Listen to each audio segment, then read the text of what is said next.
You're turning 65 and you're still working. Do you sign up for Medicare or do you wait until you retire? The wrong answer could have an adverse impact on your benefits. Amanda McFarland is here with the right responses to these important questions. Amanda is an account manager for Medical Mutual of Ohio. Welcome to the show. Thanks for having me. So we know more and more people are working past that full retirement age, past 65. So how does that impact things when they apply for Medicare?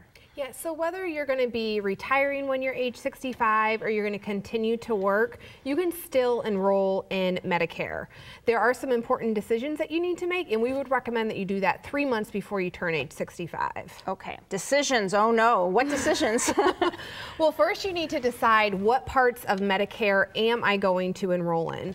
So if you're with a group of over 20 employees, you may not decide to enroll in all of the parts of Medicare. Now, Part A, that's your hospital insurance.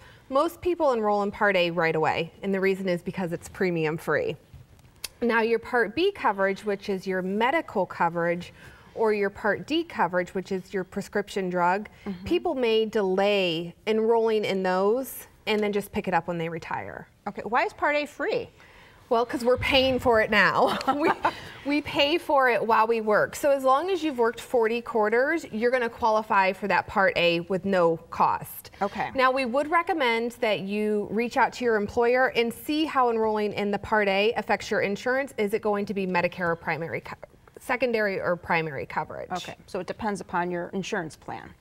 So it sounds like most of us would say yes to Part A. Right. But how do we know whether or not we should choose Part B? Well, Part B, most of the time you're going to want to enroll, because if you don't enroll right away, you're going to be subject to a penalty. The exception to that rule comes into, do I have group coverage available to me? So if you had group coverage with over 20 employees, you could delay that and not be subject to that penalty. Okay, well that's a good thing to know. And why would you want to delay it? Why would that be a real good choice for you? Well, first is it's going to save you money. Unlike Part A, Part B actually has a premium associated with it. So if you're not going to get a benefit from it, why pay that premium when you're not really using it? If you're with an employer that has over 20 employees, that group insurance is what they call primary, meaning whenever you have a claim, it's going to send to your group insurance first, they'll pay, and then if you had any secondary, they would pay. Since the group is primary, there's really no benefit to having that additional medical. So save the money until you really need it. The other thing that it does is if you delay that Part B enrollment, it also delays your Medigap open enrollment. So Medigap open enrollment is a time where you can elect a Medigap plan or a Medicare supplement. And what that plan does is it helps supplement your Medicare. It'll pick up deductibles, coinsurance. So you only get one Medigap open enrollment. So delaying the Part B would delay that so that when you retired, you could use it at that time. Okay. The other thing during the Medigap open enrollment is you can get a supplement guarantee issue. So what that means is you're not subject to medical underwriting. Ooh, which can sometimes be a big deal. It can be, it can be. So during that window, somebody could come to a carrier and no questions asked, we're gonna cover your pre-existing conditions and we won't decline you.